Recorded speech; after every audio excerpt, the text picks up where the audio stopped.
ओम शांति। मैं मास्टर दाता हूँ,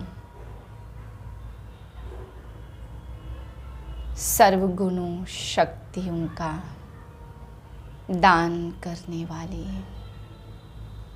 मास्टर दाता आत्मा हूँ।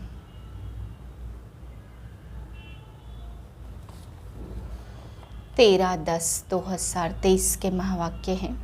आज बाबा हम बच्चों को समझाते कि बाबा के कई बच्चे हैं, कई सपूत हैं, कई कपूत हैं। बाबा कहते बच्चे कपूत बच्चे डिसर्विश करते, सपूत बच्चे सर्विश करते। तो डिसर्विश करने वाले बच्चों को देख के क्या बाबा घबराता है? बाबा कहते जब बाप नहीं घबराता तो तुम बच्चे भी मत घबराओ। डिसर्विश करते हैं तो उनको उनकी कड़ी सज़ा मिलेगी। फिर बाबा समझाते हैं, बाप आकर के अभी समझा रहे हैं, मुक्ति जीवन मुक्ति दे रहे हैं। बाबा कहते बाप श्रीमत देते हैं तो इस समय तुम बच्चों का रजिस्टर देख करके बाबा भी समझ जाते हैं कि ये किस प्रकार से चल रहे हैं। नंबरवार बाबा कहते हैं ऊंच पद या नीच पद तो होता ही है। बाबा हम बच्चों को धैर्य देते, अब तुम्हारे सुख के दिन आने वाले हैं और दुख के दिन बाबा कहते हैं जाने वाले हैं। फिर बाबा समझाते बच्चे जब तुमने बाप को ट्रस्टी बनाया है तो फिर इतना ममत्व क्यों रखते हो? जब सब कुछ बाप का हो गया तो बाप करन करावनहार करा रहा है तो बाबा कहते फिर ट्रस्टी बनो ना। फिर उसके बाद क्यों मेरा बुद्धि में रखते हो? फिर बाबा ने समझाया कि तुम बच्चे जब मेरा कहते हो तो फिर बोझ अंदर में आ जाता है, तुम्हारा पुरुषार्थ बहुत ठंडा दिखाई देता है। बाबा कहते मकान बनाने के लिए बाबा मना नहीं करते, शादी कराओ, मकान बनाओ, थोड़े रोज इस दुनिया में है, आराम से बैठो। लेकिन बाबा कहते बच्चे ममत्व तो किसी चीज़ में ही नहीं रखो, क्योंकि अब ये दुनिया थोड़े ही रोज है। मीठे बच्चे धीरज रखो, अब तुम्हारे दुख के दिन पूरे हुए, सुख के दिन आ रहे हैं। निश्चय बुद्धि बच्चों की अवस्था धैर्यवत रहती है। प्रश्न किसी भी हालत में मुरझाई न आए, इसकी सहज विधि क्या है? उत्तरे ब्रह्मा का सैंपल सदा सामने रखो। इतने ढेर बच्चों का बाप, कोई सपूत बच्चे हैं तो कोई कपूत हैं, कोई सर्विस करते कोई डिसर्विस करते, फिर भी बाबा कभी मुरझाते नहीं हैं, घबराते नहीं हैं। फिर तुम बच्चे क्यों मुरझा जाते हो? तुम्हें तो किसी भी हालत में मुरझाना नहीं है। गीत है धीरज धर मनवा, तेरे सुख के दिन आए कि आए हैं। ओम शांति। धीरज धर मनवा मनुष्य को नहीं कहा जाता, मन बुद्धि आत्मा में है, यह आत्मा को कहा जाता। आत्मा को सिवाय परमपिता परमात्मा के और कोई कह न सके कि धैर्य धरो, क्योंकि अधीर्य को धैर्य दिया जाता। अगर सर्वव्यापी है तो उसको अधीर्य नहीं कहा जा सकता। मनुष्य इस समय सब अधीर्य हैं, दुखी हैं, इसलिए धैर्य देने के लिए, सुख देने के लिए बाप आए हैं। कहते हैं अब धैर्य धरो। बाप के महावाक्य सिर्फ तुम्हारे लिए नहीं है, वास्तव में यह महावाक्य सारी दुनिया के लिए है। सबका सद्गति दाता, दुख हरता, सुख करता बाप एक ही है। सारी दुनिया आहिस्ते आहिस्ते आकर सुनती रहेगी। सबका सद्गति दाता, दुख हरता एक बाप ही है। यह है ही दुख की दुनिया, बच्चे समझते अभी हमारे मुक्ति जीवन मुक्ति के दिन व कलयुग पतित दुनिया से छुटकारा पाने के दिन है। तुम्हारी बुद्धि में यह है, सो भी नंबरवार पुरुषार्थ अनुसार। सबको यह धैर्य नहीं है कि अभी हम इस दुख की दुनिया से छुटकारा पाएं, अपने सुख धाम में जाएंगे। तुम बच्चों को भी स्थायी निश्चय रहना चाहिए। हमारे सुख के दिन अब आ रहे हैं, अगर श्रीमत पर चलते रहेंगे तो। इसमें आशीर्वाद व कृपा आदि की बात नहीं है। बाप बैठ पढ़ाते, सहज स्वराज्य योग सिखलाते हैं। पढ़ाई को नॉलेज भी कहा जाता, तुम बच्चों को श्रेष्ठ मत दे रहे हैं। पहले पहले तो अटल निश्चय चाहिए, फिर कभी वह नीचे ऊपर नहीं हो सकते। गाते हैं परवाह थी पार ब्रह्म में रहने वाले की, वह पा लिया तो बाकी क्या चाहिए। यह तो निश्चय है उस बाप से स्वर्ग का वर्षा मिलना है, तो धैर्य पहले ही स्थायी मिल जाता है। यह है अविनाशी धैर्य, सर्टेन है। हम श्रीमत पर श्रेष्ठ ते श्रेष्ठ श्रेष्ठाचारी राज्य स्थापन कर रहे हैं। बिगर कोई लड़ाई झगड़े तो फिर मुरझाने की क्या दरकार है। बल घर में 10-12 बच्चे हों, बाबा को तो देखो हजारों लाखों बच्चे हैं। कई बच्चे हंगामा भी मचाते हैं, कोई सपूत बच्चे हैं, कोई कपूत बच्चे हैं। हजारों लाखों कोई सर्विस करते तो कोई डिस सर्विस करते। फिर बाबा कभी घबराता है क्या? तो बच्चों को भी घबराना नहीं चाहिए। ग्रस्त व्यवहार में भी रहना है। एक तरफ है हठ योग कर्म संन्यास, तुम्हारा है बेहद का संन्यास। परोक्ष अपरोक्ष बुद्धि से जानते हैं, साक्षात्कार न हो। पुरुषार्थ करते रहते भविष्य स्व राजधानी के लिए। एम ऑब्जेक्ट सामने है ना, लक्ष्मी नारायण का चित्र देख रहे हो ना। ऐसे नहीं हमको साक्षात्कार हो तो हम माने, यह तो बुद्धि से समझने की बात है। इन आँखों से चित्र देख रहे हो, इन आँखों से फिर भी यही देखेंगे। राजयोग है ना, बुद्धि भी कहती बरोबर चित्र रखे हैं, फिर साक्षात्कार क्या कराएं। सतयुग का मालिक है ना, शिव परम धाम में रहने वाला है, तुम लक्ष्मी नारायण बन सकते हो। यह है तुम्हारी एम ऑब्जेक्ट। तो आईने में देखो कि वह दैवी गुण हमारे में कहाँ तक आए हैं। बाप धैर्य तो बहुत अच्छा देते, अब पढ़ना है, राजाई के लिए ज्ञान चाहिए। वह बाप दे रहे हैं। आईसीएस वालों को सबसे जास्ती नशा रहता, हम बड़े ते बड़ा ऑफिसर बनेंगे। यूं तो धंधे व्यवहार में भी करोड़पति बन जाते। बाबा फिर तुमको यह धंधा सिखलाते सट्ठा मट्ठा का। तुम बाप को कौड़ियाँ देते, 21 जन्म के लिए तुमको स्वर्ग का मालिक बनाते। यह सौदागरी भी है तो पढ़ाई भी है। सिर्फ सौदागरी से काम नहीं, वर्ल्ड की हिस्ट्री ज्योग्राफी का भी नॉलेज चाहिए। स्वदर्शन चक्रधारी भी बनना है। जितना पढ़ेंगे उतना ऊंच पद पाएंगे। स्वर्ग का मालिक तो प्रजा नौकर चाकर भी होगी, परंतु राजा और प्रजा में तो बहुत फर्क है। बाप कहते जितना हो सके ऊंचते ऊंच पद पाओ। माता पिता समान पुरुषार्थ करो। नंबरवार पुरुषार्थ अनुसार ही राजाई पाएंगे। जितना जो पुरुषार्थ कल्प पहले वाला है वह साक्षी होकर देखते हैं। फिर किसी का पुरुषार्थ ठंडा देखते तो तीव्र बनाया जाता। तुम्हारा तो पुरुषार्थ बहुत ठंडा दिखाई पड़ता। तुम्हारा ममत्व लगा हुआ है, ट्रस्टी बनाया, फिर ममत्व क्यों? तुम श्रीमत पर चलो, पूछते हैं बाबा मकान बनाऊं? हाँ क्यों नहीं बनाओ, भल आराम से बैठो। बाकी थोड़े रोज यह छी दुनिया है, भल आराम करो, बच्चों आदि की शादी कराओ। बाप कोई पैसा नहीं लेते, वह तो दाता है। शिव बाबा ने इस समय बच्चों के रहने के लिए यह मकान बनाया, अपने रहने के लिए तो यह शरीर निमित्त बनाया है।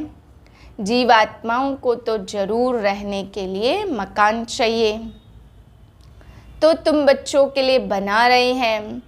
बाबा भी इस मकान में बैठे हैं ना, यह तुम जानते हो। हमारा वह है आत्माओं का बाप और यह है शरीर का बाप। तुमको अडॉप्ट किया है, तुम हमारे बच्चे हो, मम्मा बाबा कहते हो, इनको गोद लेना कहा जाता। प्रजापिता ब्रह्मा को इतने बच्चे हैं तो जरूर गोद के ही बच्चे होंगे।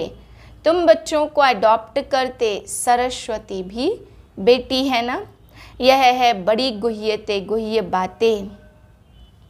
परंतु अब श्रीमत मिलती है ड्रामा अनुसार। जो कुछ कहा सो ड्रामा अनुसार, उसमें ज़रूर कल्याण ही होगा।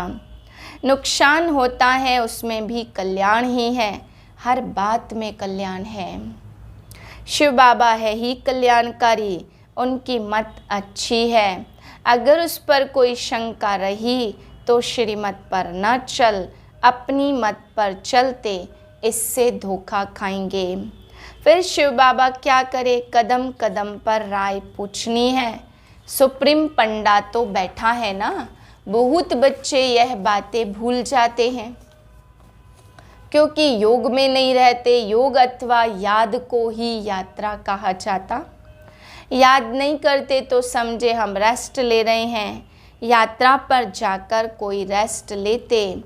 तुम भी अगर रेस्ट लेते, याद नहीं करते, तो विकर्म भी विनाश नहीं होंगे और आगे भी नहीं बढ़ेंगे। याद नहीं करते तो नज़दीक नहीं जाते।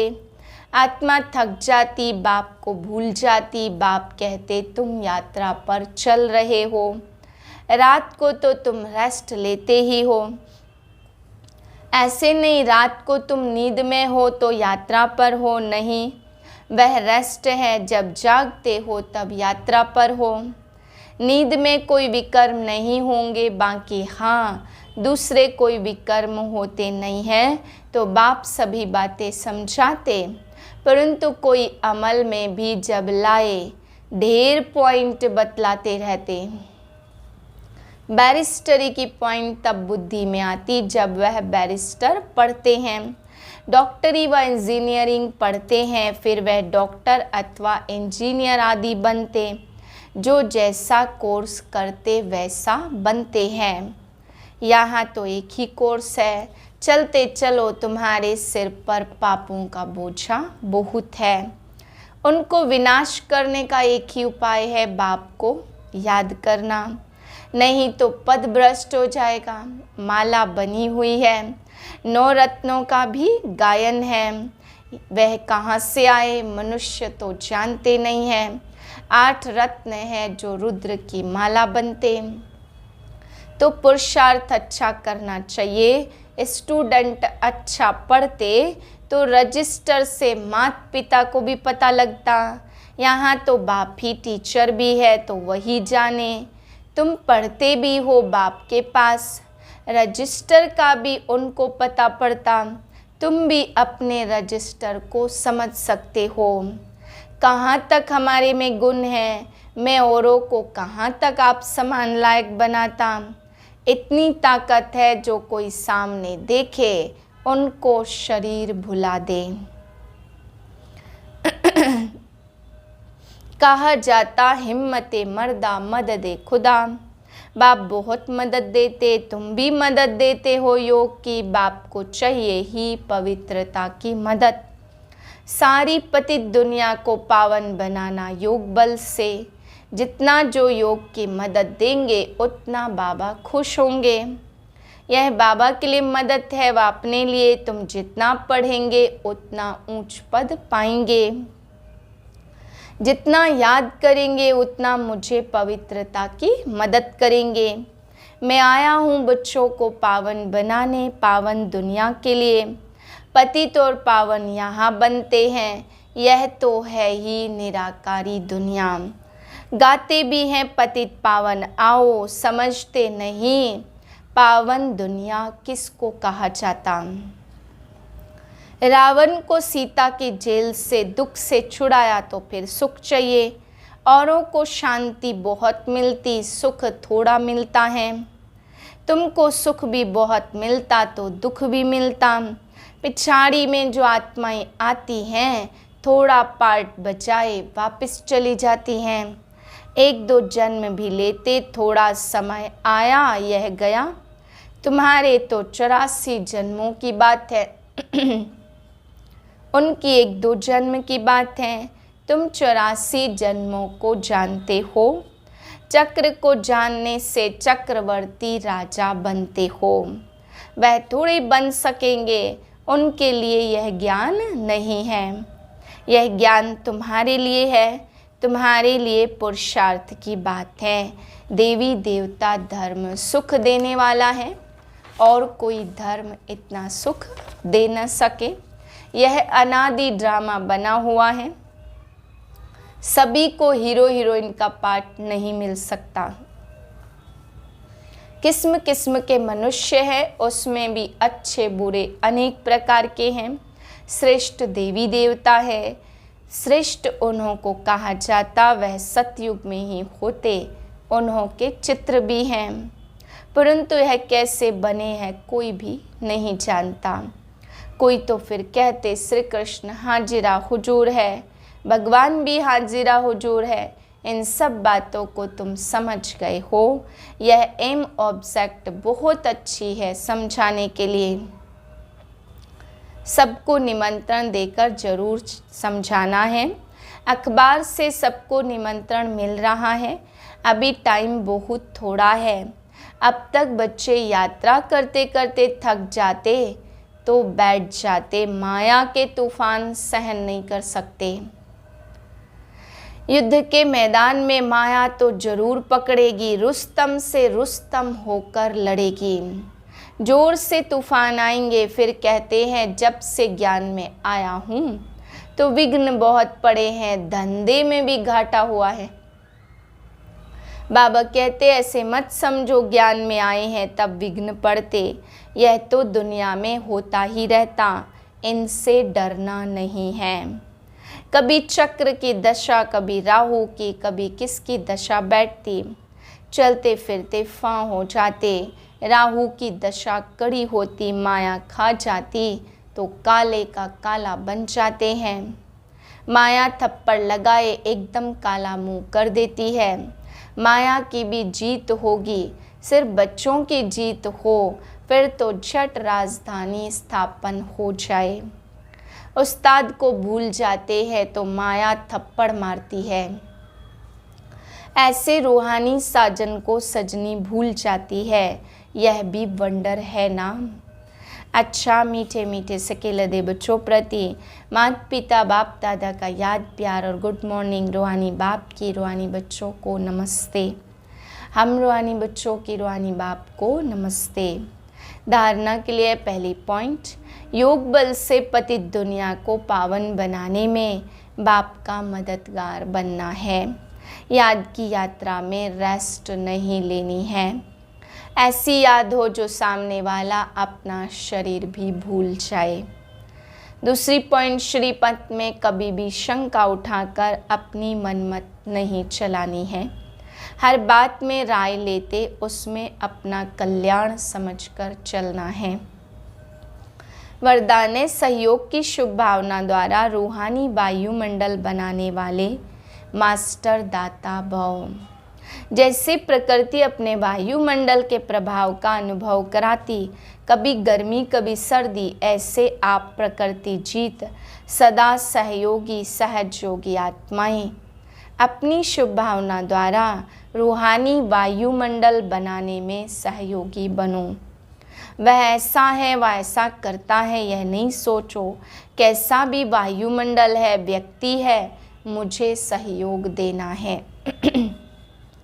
दाता के बच्चे सदा देते हैं, तो चाहे मनसा से सहयोगी बनो, चाहे वाचा से, चाहे संबंध संपर्क के द्वारा, लेकिन लक्ष्य हो सहयोगी जरूर बनना है। स्लोगन है, इच्छा मात्रम अविद्या की स्थिति द्वारा सर्व की इच्छाओं को पूर्ण करना ही कामधेनु बनना है। ओम शांति।